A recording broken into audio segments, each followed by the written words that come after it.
Welcome to the Choose Civility Allegany County podcast series, which we offer to complement other efforts to champion choosing civility to improve and enrich Allegany County by promoting civil conversations and kindness toward others. This podcast discussion is being convened by Frostburg State University's Communication Leadership Lab. What does communication leadership mean to you? Today, for our annual reflection on civil discourse for the Day of Civility, sponsored by the Choose Civility Allegany County chapter, we are thrilled to have some participants who have local ties join us to participate in this discussion, which is titled Communication Leadership in 2021, Walking the Civility Talk. Rather than host an open public event this year, we are piloting the first of what we hope is a series of Choose Civility podcast episodes. This podcast series will explore ways to support civil discourse, even in the presence of interpersonal conflict, competing notions of common sense, or ideological differences. The stories and strategies we share are designed to keep the conversation going, to support community collaboration and problem solving, and to enhance personal and professional relationships. I am happy to collaborate on this effort with colleagues from Frostburg State University, Allegany College of Maryland, the Allegany County Library System, and Leadership Allegany alumni to convene and facilitate this intimate opportunity to share and create understanding about what communication leadership is at a time we may most need to reflect collectively on what civility is and need to bridge divides to work together in our region and nation. The Choose Civility chapter in Allegany County was launched in 2018, and it's big enough to focus on supporting acts of kindness as well as facing conflicts and challenges in our community by having honest and deliberate conversations. Today, we will explore the breadth of these opportunities and consider how to bridge different approaches and differences of opinion by applying the principles of civility in everyday experiences. So let's start with a round of introductions. First, I want to let you know I'm Dr. Alicia Rominski, Professor of Communication and Leadership Studies at Frostburg State. I also coordinate the Communication Leadership Lab that's convening our discussion today, and I'm a member of the Allegany County Choose Civility Chapter Steering Committee. And I'm here joined by some other interviewers. I'm going to turn next to Dr. John Lombardi. Hi there, everyone. So I am John Lombardi. I am a faculty member within the Department of Communication, focusing mostly on the mass communication side of the discipline. I have been at Frostburg State for nearly 21 years, where I have been involved in all kinds of activities and spend a fair amount of my service time in shared governance issues. So these types of topics are certainly important when it comes to the larger university community in that role, and of course in many others. Thanks, Dr. Lombardi. We're going to turn next to our Communication Leadership Lab assistant, Ray McGuire. Hi there, I'm Ray McGuire. I'm the Communication Lab assistant. I help the communication department get the word out about events like this and help use avenues such as social media to promote the idea that we should be communicating productively with each other and having conversations like this. Okay, thanks, Ray. Next, we're going to turn to Renee Mason. Hello, I'm Renee Mason. I'm the Arts and Graphics Coordinator at the Allegany County Library System. I am the library representative for the Choose Civility Allegany County chapter, and I am an alumni of Leadership Allegany class of 2016. Thanks, Renee. And Ashley, could you tell us about yourself? Sure. Thanks, Alicia. Good evening, everyone. My name is Ashley Swinford. I'm the Director of Marketing and Outreach at the Allegany County Library System. So I work very closely with Renee, and I'm also a member of the Allegany County Choose Civility Steering Committee. And again, work closely with Renee and Alicia on many Choose Civility projects. And I'm very happy to be here this evening. Thank you. Hey, thanks, Ashley. And we have some guests with us. We're going to start with Nikita Hall. Could you tell us a little bit about yourself, Nikita? Thanks, Alicia, and good evening, everyone. My name is Nikita Hall Green. I'm a student at Allegany College of Maryland. I'm in the Human Service program, and I plan to attend Frostburg State to join the social work program there. in 2 semesters, 2 more semesters. In the community, I also belong to the local chapter of the NAACP, and that's it.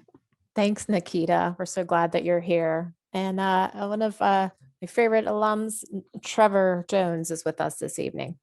Good evening, everyone. My name is Trevor Jones. I'm a former student at Frost State University. I graduated in the year of 2017. I'm also a former Communicative Studies Leadership Lab assistant as well. I'm currently working in the Baltimore County government, providing services to the great constituents of Baltimore County, and look forward to this conversation.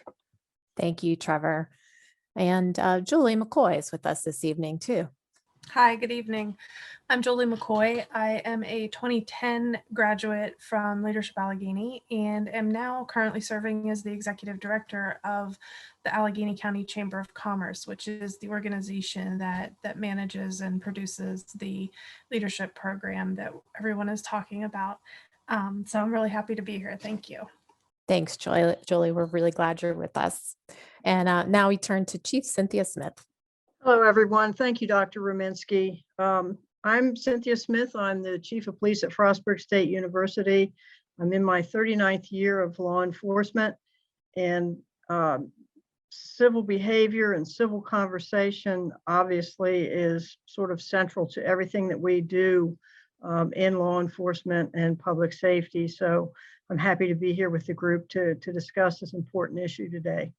Great. Well, I'm looking forward to the discussion, and we're going to get right to it. I'm going to turn to Renee, who's going to ask our first question.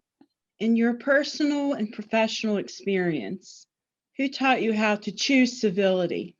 Well, my thoughts are in my Christian upbringing with my parents, I was taught the golden rule, referring to what Jesus said, treat others as you want to be treated. Now, this sentiment works well if you're in an environment where everyone is just like you, and where being gentle and kind is a shared value. In the last few years, I realized that I needed to find a way to be courageous on a personal and professional level. With diversity of people and culture, and there's complications arise from ignorance and misperceptions.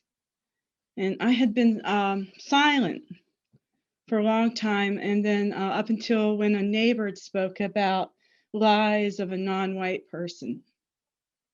And at that time, I had recently read the book Choosing Civility by P.M. Forney. And in the book, the principle, assert yourself, got me thinking, and it gave me the courage to speak up and say, no, that's not true. And I realized that courage doesn't mean the absence of civility. It requires it, and it takes practice. So I'm still working on that. And so I'll direct the question to Chief Cynthia Smith. And again, the question is, in your personal and professional experience, who taught you how to choose civility? Thanks, Renee, and thanks for sharing your thoughts as well. Interesting, isn't it? I come to my answer or my comments about this particular question. I think back to my childhood and how the expectation was that I was a polite child and that I treated other people with respect. And I guess kind of like you, Renee, sort of, the golden rule, do unto others as you would have them do to you. And there came a point in my life when I really realized that should be, treat others as they would be treated, right? So meeting them where they are. My experience in the Maryland State Police Academy, in retrospect, I guess at the time I didn't realize it, but in retrospect, built upon that foundation, really, because we were indoctrinated with the notion of professionalism, integrity, fairness, and service. And so we sort of, that ties, I think, right into civility. And I think those goals and those values are a good foundation for an effective peace officer. I'll share a story. When I was a wet behind the ears boot trooper, first on the road with my field training officer, we go through 6 months of law enforcement training and then have several months of riding with an experienced trooper who shows us the ropes and gives us more hands-on training. And I never forgot what Trooper First Class Barrelone early on, probably our first or second traffic stop that we made, and we released the violator. He said, now Trooper Smith, never never terminate a traffic stop and tell the individual to have a good day, because you got to understand nobody likes getting these tickets. And so you've probably just ruined maybe their day, maybe just their morning or their afternoon. I mean, that really stuck with me. And I think it's a good example of being civil and of, trying to understand other people and where they're coming from, but also understanding the effect that we have in our interactions with other people. So hope that was clear and concise and made sense to someone. Thank you. Yes, thank you for sharing that, Chief Smith. I think we'll go on to Ray. What are the challenges to remaining civil in conversations with partners, especially those with different values or views of common communication principles? And I feel like this can relate to the principles of civility as well, because one of them is be inclusive. And I feel like we say that a lot, but it's hard to really understand what being inclusive means and everything that goes into it. So what are your thoughts?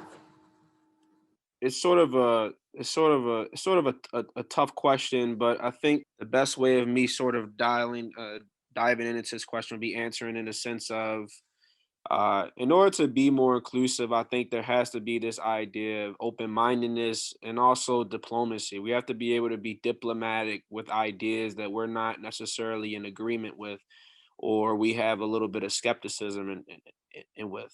I remember when I was a communications lab assistant, Dr. Manimsky, we would often do events. We had to facilitate like the Eat, Learn, Shift Dialogue event, which are pretty much events that sort of foster community relationships to sort of open up the minds of individuals from cross-cultural differences.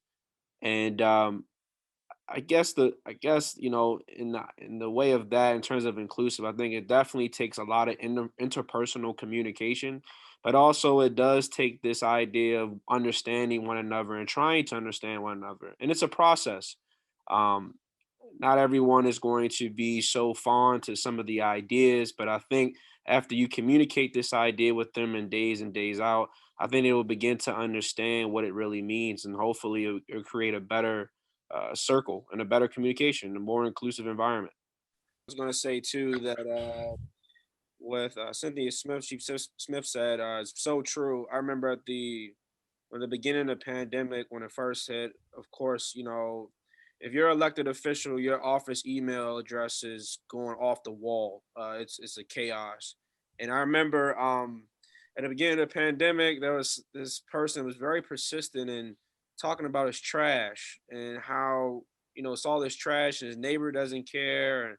And I'm thinking to myself, well, what happened we're in a pandemic. What's going on? Are you crazy? But, we had to sort of kind of take it step by step and just sort of, of course I have to, sort of disregard my personal opinions and just literally do what they need to get done, and try to help them the best way I can. But I mean, here on the local level, even to this day with the vaccine distribution, people are still unsatisfied and they're upset, they're frustrated. It's a lot of talking. I mean, in my opinion, some people that send emails and they got a serious concern and they put their cell phone number at the end of the email, I don't even send an email back. I call them, because sometimes when you send an email back, they might think in their mind, this email was pre-written. They just copied and pasted and sent it to me. So I call them and I explain it thoroughly. And I think that's what sometimes it's about. Sometimes constituents that email us, they don't really care if you don't have the answers. Just respond. If you just respond to them, they at least respect the fact they can't tell their friends, hey, Trevor never even replied to my email. Oh, he did reply to my email, So that's sometimes what it's about. Of course, the other reality is you can respond, but if if it's not, the job is not done, you responding and not getting the job done, it doesn't work. It doesn't help. It only gets worse later on in the future. But yeah, I mean, it was this entire pandemic, which I think is starting to sort of flip. I know the numbers are on the rise, but it's getting a little better. So that's all I got to say. That was a great example. Thanks, Trevor. Appreciate that response. And those were good experiences. I know I've learned a lot along the way too. And sometimes the hard way, learning through mistakes. I know that, we've had conflict at times when we've had some of the campus and community conversations. But what I've found is that the conflict actually makes, us have that opportunity to talk about how we have some differences in our values, right? Or how we have some differences in our perceptions. And then usually that openness, that ability to be a little more intimate, even though it's hard at first, it gives an opportunity to grow and learn together. And so I've enjoyed doing that with people over time that I've gotten to know people better that way, and then know what they're good at, know what we can work on together. I know that, we're looking at, for this particular episode of the podcast series, how communication leadership is happening in the 21st century. And I'm just wondering, what people's experiences have been like, in terms of having to be in virtual spaces now. I'm kind of adding this in because I'm thinking of how sometimes, we have the challenge of technology that's right there amidst, our experiences. We can't deny it. We either, have something going wrong with technology, or we have something that is, just creating a distance. And so I'm just wondering, and maybe we'll start with you, Ashley, what has been your experience and dealing with these kinds of challenges? Sure. I have had an interesting experience working with technology in an almost completely virtual world, while we all worked from home during the pandemic. It has its benefits and its drawbacks, like most tools that we use for work. Definitely the drawbacks are, that loss of the visual cues that you get whenever you're in person. The sign language, you don't get that visual feedback. Even whenever we have our cameras turned on, you still have that loss of body language and feeding off of the room, that whenever you're speaking or presenting or just having a conversation, you really miss that. And you always dream about, or I should say we used to dream of working from home, how that would be so great. And you never really realize how much you miss that person to person contact. And I remember whenever we finally started going back to the office a little bit, I said, I will never take for granted getting up and going to talk to someone rather than sending an email ever again. Yeah, I can concur with that. It's, although I do enjoy being able to network people together through electronic means, and we have so many more of those now available to us, I do Sure. find that, it's, there's something to being able to convene, in that physical space and be able to, just check in with each other. Mm-hmm. Does anyone else have anything they want to share on this? How are you dealing with, taking advantage of the opportunities of the new ways that we're doing things now through communication on technology, or, looking for ways to get back to whatever the normal will be? And I see Trevor, you want to maybe jump in here? Yeah. So what I was going to say is, for me, it's often a little bit more it's a little more convenient, actually, for me purposely. Usually just working in the realm of politics, there are a plethora of events that you attend that you have to drive to all across all across the state sometimes, and all in these different counties. Now with the meetings being more in virtual, you could attend 2 or 3 meetings at once without even actually getting in your car and going somewhere. But I do understand the difference with in-person conversations versus virtual conversations. I mean, to me, virtual conversations are like, doing FaceTime with somebody on your iPhone or other Android or other cellular device. I do think too that with virtual meetings, you still get to see a little bit of the different body languages and communication. However, I do believe there's a difference in terms of in-person communication, where you actually can feel more what the person may be thinking, depending on the topic of discussion. I agree. And so, I also have enjoyed being able to teach from home. So I definitely see some benefits. And I think that this gave us that boost that we needed to, create more hybrid opportunities, if nothing else, along with possibly some more fully online opportunities for students at Frostburg State. So I'm looking forward to working with colleagues on that and getting feedback from students on that, and seeing, including in the community, how we can help support, people in our region to be able to have more access to, multi-platform communication. So, but, it's still, there have been some experiences where we have a new Western Maryland Advisory Council that is for the Maryland Commission for Civil Rights that formed in the last year and a half. And so really our formation, and this is the first time we're doing a council like this, to kind of assist the Commission for Civil Rights. It has all been in this pandemic era, so we haven't been able to build the same kind of relationships that I think we might if we were traveling to the different counties in the Western Maryland region to see each other and kind of learn about our different communities. So I do look forward to that, that we can be in the community a little bit more with each other. So we're going to turn next to Dr. John Lombardi, who's going to ask the next question.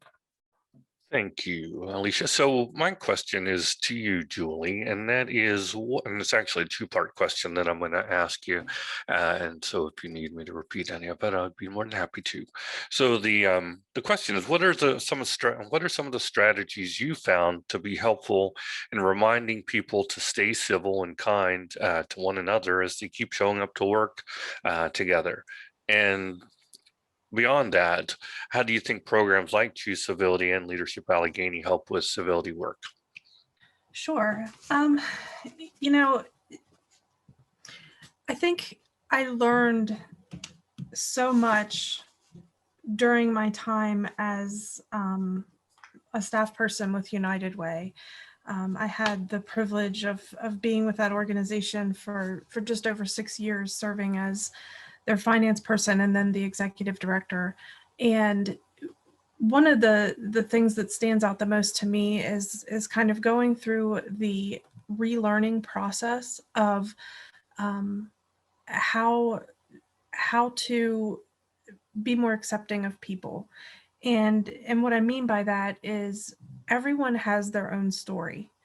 And I like to remind people of that sometimes, my children and even my family, that, each of us does not have the same experience that the next person has had, whether it be something as simple as going to the grocery store or some other more serious part of their life that, that experience is very different for each individual.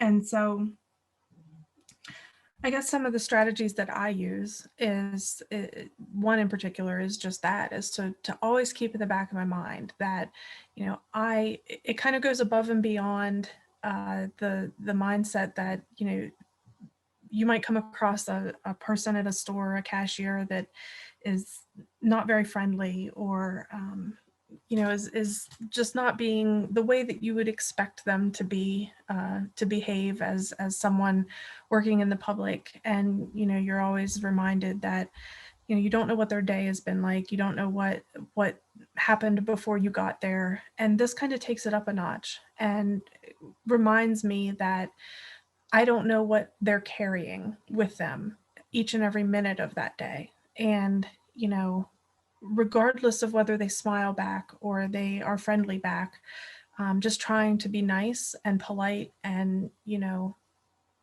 be thankful for what I have that others may not, and try to shine some of that light on them and give them hope in one way or another, whether that's just a smile or,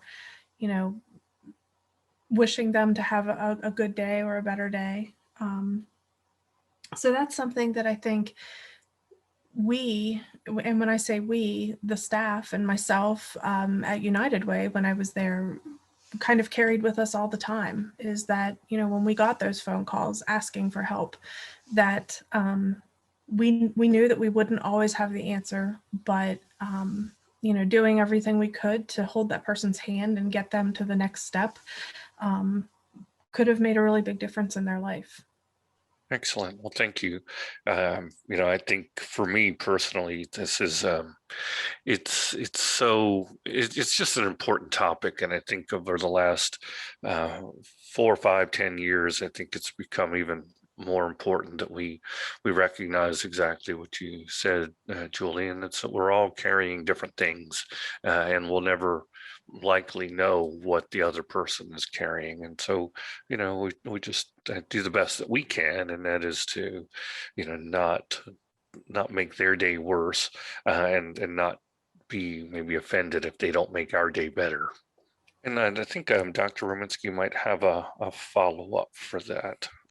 Yeah, I was just thinking, Julie, about how that's translated in your new position. If you're finding that it helps to have had that experience of showing up with that empathy and compassion in an environment where you have a little more, where you have to get down to business maybe sometimes. It does, it's interesting because you reflect back on your life, and I'm reflecting back on 20 years of a career right now in various places, and realizing every day that I was not previously prepared for a position like this. I think we all end up where we are for a reason, and in that time for a reason. And,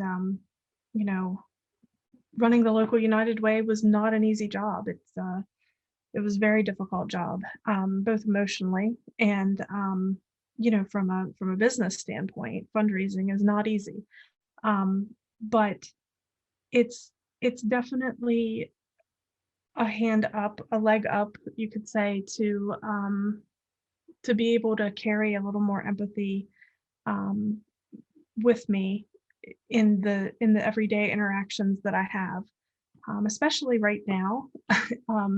It's really hard to be the head of a social organization during a time when we literally cannot socialize with other people.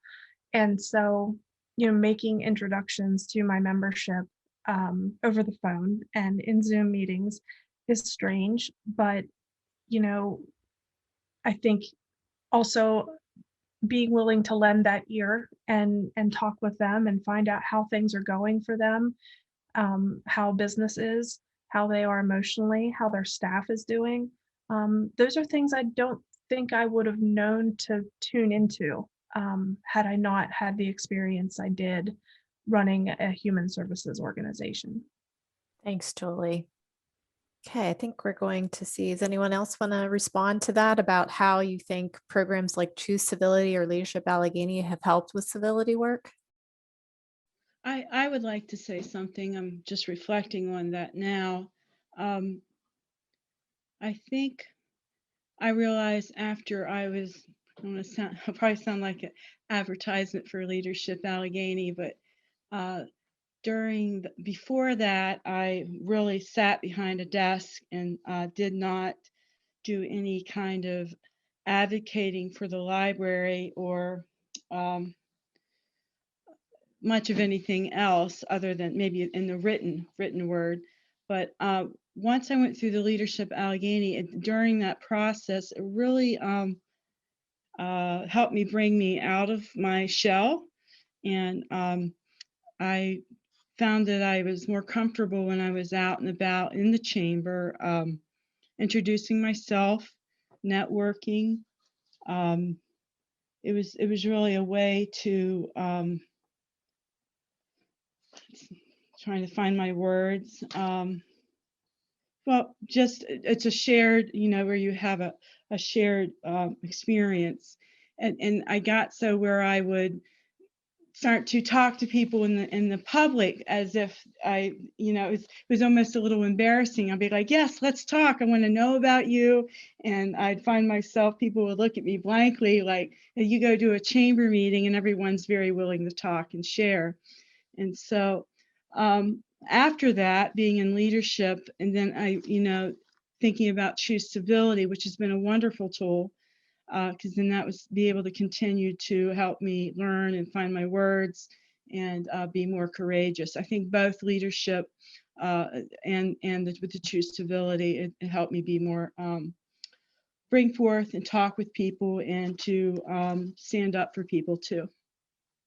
Thanks, Renee. Yeah, I agree. I have had that experience too, fortunately, to be part of Leadership Allegany. And I found that, even though it can seem like a very small town kind of feel whenever you're in Frostburg or when you're in LaVale or in Cumberland or any of our surrounding communities, really this region is very interconnected. And there's so many people here that are really good people doing good work. And so I was able to meet a lot of new people I had never met before. And I recognize that's something I can continue to do no matter how long I live here. I meet new people all the time now through the work that I do, trying to bridge campus and community and have these kinds of conversations. So I would agree. I think that, and to me, those are strategies, just being part of those groups, doing that networking, like you said, doing the work I do in my organization, kind of like what Julia was reflecting on, and then taking it out and introducing it, like you said, Renee, to other people. I mean, that's actually something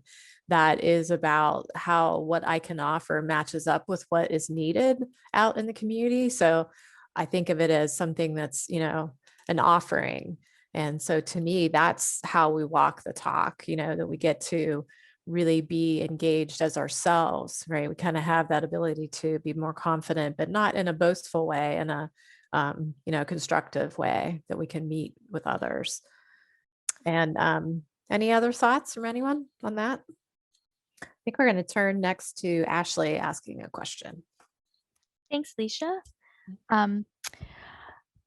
Reflecting on work environments, after reading this question, I kind of thought back of my work history, and I know everywhere that I've worked or been a part of an organization, there's been a person that seems to kind of thrive on drama or being negative. And I've had to use Choose Civility principles even before our Choose Civility chapter was established. I didn't even know I was using them, but reflecting back on them, I said, oh yeah, I did that. So I used the Choose Civility principles to kind of counter the weight per se into something more positive, to have a positive interaction with a person that tends to be more negative. So I thought I would assume the best. Maybe that person has only heard one side of the story or is having a bad day or week. Like you said, Julie, you never know what someone is carrying. Speak kindly, offer a perspective that the person may not have considered yet. And also refrain from idle complaints, not to feed into the negativity. And so looking at the question, we were going to go to Julie, but we won't put you on the spot to go first twice in a row for questions. Nikita, if you would like to reflect on this question, I'll ask, can you share a time that stands out that you had to work hard to be civil to get work done with others or solve problems in our region? That's a good question, Ashley. Thank you. From what I can remember, which wasn't too long ago, is we have been living in a very strange and very tense world lately, with everyone's political stance, whether it's about the pandemic, whether it's about, politics. I know that at work, my coworkers and I, we all come from very different backgrounds, very different beliefs, some political, some religious. So I know that this year I have struggled a lot with trying to honor and respecting other people's differences as well as honor my differences. Um, it's been a challenge, but I mean, I've like successfully, I just came to the realization that, other people are going to, you know, think differently than, from the things that I believe in. And it's okay. It's okay to have different stances on, different like views. Um, but also honoring that, this is what I believe, this is what I'm going to stand firm to. Um, and whenever I think of civility, that's when I really have to tap into my nonviolent communication, where, I show up as myself, but also give other people the platform for them to also show up, as themselves too. So, yeah. I was actually really prepared to answer this question. So if you don't mind, I'm going to follow up with that, because I think Nikita provided a pretty good segue into some of what I was going to address with this very thing. I've spent a lot of my career working within the region, so a lot of regional work, and only now in my career am focused on just one county, but I think there's still that regional feel just because of where we live and the geography of our community. But there's not any one specific time that I can actually remember where I've had to outright use civility. Maybe sometimes with my kids, I don't know. But there's one thing in particular, and some of what Nikita said really kind of sets this up, and I think I hope you'll all agree that one of the main issues I see is that we don't hear what people are saying. We listen, but only up to a certain point, and it's disappointing because I think there's so much more beyond what people are saying, and it kind of takes relearning what that approach is, to really keep our own thoughts and feelings in check, so that we can be more open to digesting what someone is saying. And I really think if we would take a minute and just try to hear, we get through a lot more. And it's been mentioned that a couple of times that each of us have our different experiences, but I really feel that if we are approaching each challenge or a problem with the goal of walking away having learned something, that we would be open to considering something new or learning something new, that should be a goal of every conversation. Whether the platform of Choose Civility or you are just, that's who you are, is that if you're walking away, you're walking into something with the goal of learning something new, that's huge. And so I guess to wrap that up,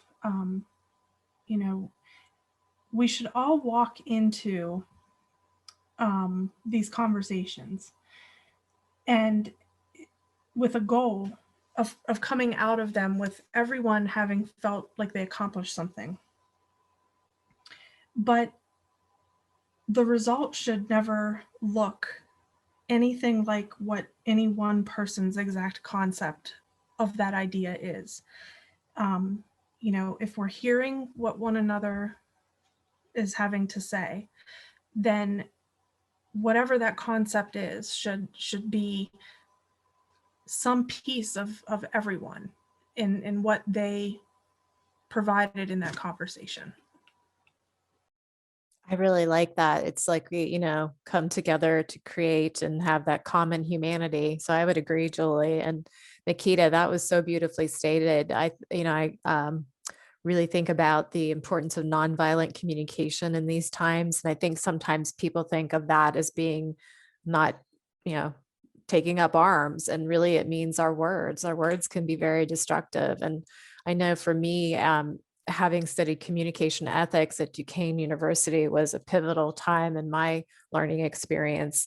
But that learning's not done, right? It's true. It's something that has to be ongoing and continuous. And I think, unfortunately, because of information overload and just maybe even communication overload, that's not all really connecting, everyone, that people are feeling overburdened by this process sometimes, instead of finding these intentional spaces, to come together and, to really think about these principles, which a lot of people argue are common sense. It's just, we know, and this comes from that study I did at the university, that you can't make those assumptions anymore. We don't all share the 10 commandments. We don't all share the true civility principles that Dr. Forney wrote about, right? We have to present them in, those moments together and negotiate the meaning of them. And, that will keep those conversations that give us the opportunity to create something together through. So yeah, this is really helpful. I think, I was going to see if anyone else wants to add in, what they think is important as a strategy or an approach when you are walking the civility talk. How do we get it to be more the conceptual? Sorry. I'd like to add on to what Julie was first talking about, keeping our own thoughts. I often find that whether it be it could be, a project, or it could be even a political difference. I often find that when I hear something, my immediate reaction is to just like no, that, or be negative. But I'm trying to practice really hearing that, taking it, at least not verbally saying no, that won't work, or thinking, and just take the time to wait and hear and think, well, that may be a really good idea. Maybe that's not something I've heard of. And you could actually say, give me some time, yes, I don't know about that. Give me some time to think about it. And so that for me is a tool that I'm trying to practice, is to hear it and give myself time to think about it. Thanks, Renee. Please. Okay. So I think Julie mentioned this. Listening, active listening is imperative in civility work, and walk in the civility walk, because people are so quick to just jump in and respond to differences of opinion. They don't take time to sit and reflect, and respond mindfully. That's a big part, like a big barrier in communication, period, is that people, when someone is talking, the next person that is on the receiving end, they sit there, and it's as if they're, rehearsing in their mind what they're going to say next to counter the other person's, reaction or response. So I feel that,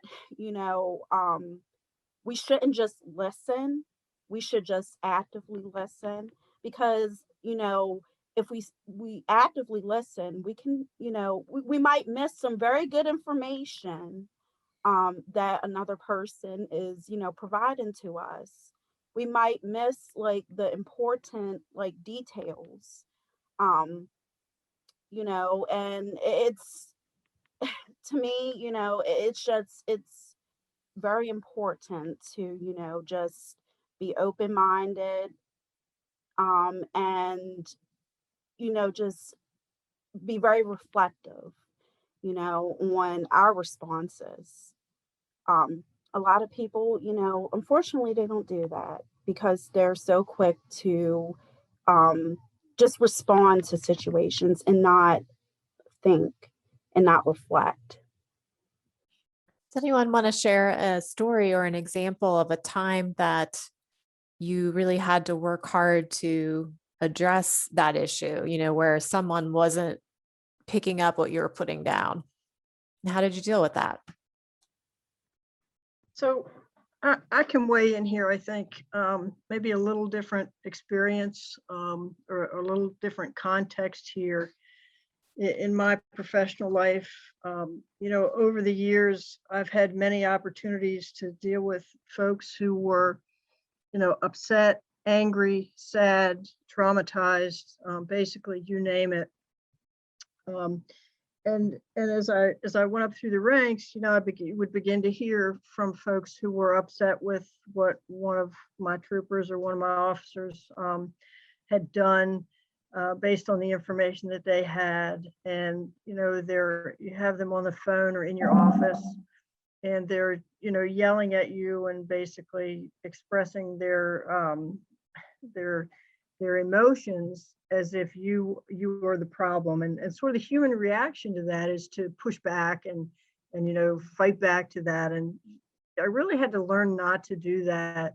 And it's this conversation about listening and how important that is really resonating with me, because it's so true.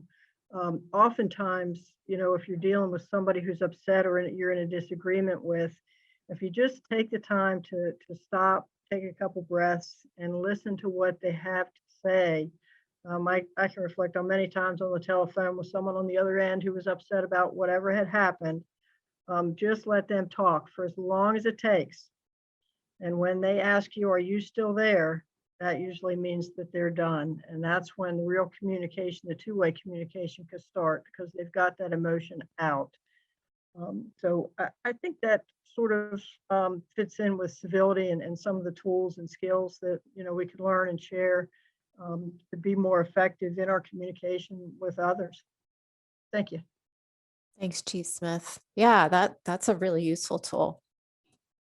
Does anyone else want to add any examples or stories of anything that has helped you, especially in these times? I mean, I think of how, on one hand, we have everyday challenges that, come up because we have a lot of work to do and a lot of work-life balance to do, and just all of the little challenges that come up in life. But we also have some major, traumatic and very challenging issues before us as a nation and as a region. And I'm just wondering if there's anything that, these type of principles or these types of practices have helped you with to help get you through those things. So now, and hearing all of this and thinking about some of my experiences, every day, I witness people having the debate of, with the COVID crisis, whether to vaccinate and whether to not vaccinate. And, listening to other people's opinions about, the vaccination and COVID, is pretty interesting because, on one hand, everyone has very valid from, both, sides. They have very valid points on, why they're choosing, to go in one direction versus the other.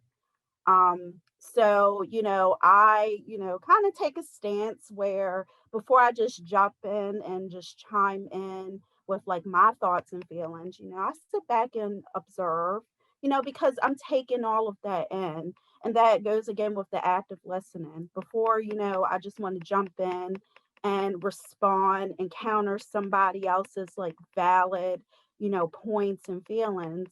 I take time to sit back and, kind of reflect on, why does this person feel this way? What is it coming up? What is it, coming up for me? How is my feelings, different from, the other person's feelings. And, it's interesting because, even when, I guess, interacting with someone who has very different viewpoints, I'm still able to find some type of connection, you know, um, my mom always taught me that through differences, we connect, and it just, it kind of sounds, silly to some people because, when you think of being different, you're like, how can you connect? But, it's all, like a puzzle, every puzzle, has different shapes, different, you know, uh, pieces. But when you put the puzzle together, every piece of the puzzle, whether, it's different shape, the visual, looks different visually, it all comes together. So, honoring everybody else's, differences and then adding my differences, um, just, kind of interconnecting all of that together, that's the key, right? To, I guess civility is, accepting that you're going to be different, another person is going to be different, but even through the differences, you can still come together and still connect and still respect each other. I love that metaphor. And I think that it's so valuable. And again, it's about that creative, connection and how we have so many possibilities to create something more, among us. I want to thank everyone for participating to contribute to this first Choose Civility podcast broadcast set for the Day of Civility 2021. What will you do now that you've heard this discussion? We hope part of what you'll do is join us for our Day of Civility on Thursday, April 8th. At 2 p.m., we have a community dialogue titled Eat, Learn, Council that's part of the Western Maryland Food Council Conference. And we're going to consider how civility is part of our food system and how we get that to work in our region. At 7 p.m., the FSU debate team, Communication Leadership Lab, and some of our citizen leadership students are going to join the Allegany College of Maryland's Democracy Commitment Committee and have a Braver Angels debate about healthcare being a human right. For more information, check out the Choose Civility Allegany County Facebook page. For more information on Communication Leadership Lab or Department of Communication events at Frostburg State University, contact Dr. Elisha Raminsky or Dr. John Lombardi.